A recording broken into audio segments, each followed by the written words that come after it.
সরকারি কর্মকর্তা কর্মচারী ছাড়া সচিবালয়ে প্রবেশের বেসরকারি সব পাস বাতিল করা হয়েছে। অ্যাক্রেডিটেশন কার্ড দিয়ে আপাতত ঢুকতে পারবে না সাংবাদিকরাও। শুক্রবার রাতে স্বরাষ্ট্র মন্ত্রণালয় থেকে প্রধান উপদেষ্টার বিশেষ সহকারী মোহাম্মদ খোদাবক্স চৌধুরী স্বাক্ষরিত এক বিজ্ঞপ্তিতে এই নির্দেশনা দেওয়া হয়। এর পরপরই সাংবাদিকদের অ্যাক্রেডিটেশন কার্ড বাতিলের জন্য গণমাধ্যম কর্মীদের সংবাদ সংগ্রহে নানা বাধা তৈরি হয়। এর পরিপ্রেক্ষিতে আজ শনিবার সকালে প্রধান উপদেষ্টার দপ্তর থেকে এক প্রেস বিজ্ঞপ্তিতে জানানো হয়েছে, মূলত সচিবালয়ে ঘটে যাওয়া অগ্নিকাণ্ডের ঘটনায় নিরাপত্তাজনিত কারণে সাংবাদিকদের প্রবেশাধিকারের জন্য অ্যাক্রেডিটেশন কার্ড বাতিলের সিদ্ধান্ত নেওয়া হয়েছে বলে জানিয়েছে প্রধান উপদেষ্টার প্রেস উইং।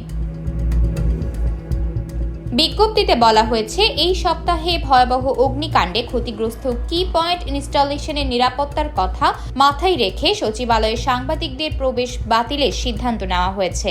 এতে আরও বলা হয়েছে, সরকার শিগগিরই বিদ্যমান প্রেস অ্যাক্রেডিটেশন কার্ডগুলো পর্যালোচনা করবে এবং নতুন অ্যাক্রেডিটেশন কার্ড ইস্যু করার জন্য সমস্ত স্থানীয় এবং আন্তর্জাতিক সংবাদ আউটলেটগুলো থেকে নতুন আবেদন নেওয়া হবে। ইতিমধ্যে যে কোনো ইভেন্টের জন্য অস্থায়ী দৈনিক অ্যাক্সেস কার্ড নিজ নিজ মন্ত্রণালয় থেকে জারি করা হবে। সরকার অসুবিধার জন্য দুঃখিত এবং সাংবাদিকদের সহযোগিতা কামনা করছে বলেও জানানো হয় বিজ্ঞপ্তিতে।